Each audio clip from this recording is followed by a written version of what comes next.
But I'm saying we at least have to acknowledge that we are assuming we don't know. Everyone's speaking as if it's a certainty because it's common sense enough that it feels that way. Yep. But it is still an assumption until he shows back up. And I guess my point is, it's the one part of this I haven't heard talked about enough is that they really need him to play if they're going to be what they want to be on offense overall. The damage done to the passing game, to your offensive scheme, to Jaden Daniels' development, the single most important thing in this entire organization, the sun in their solar system, is significant if Terry McLaurin is not out there. And because we all just assume at some point he's got to be there, we go, oh, it'll take care of itself.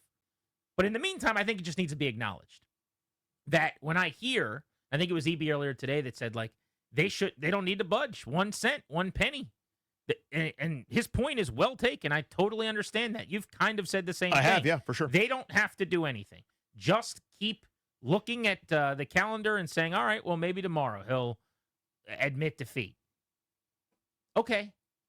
But the secret that nobody wants to talk about is if he isn't playing in week 1, your chance of beating the Giants gets a lot worse. You might still beat them because they're terrible, but thank God it's the Giants.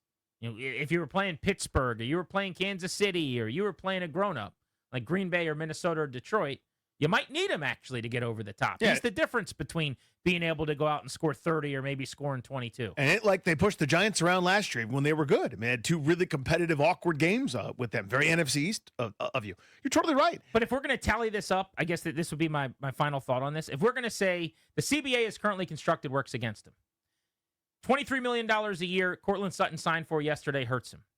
Having a year of term left on his contract hinders him. Okay. Then we also have to say Washington needing him to win games helps him.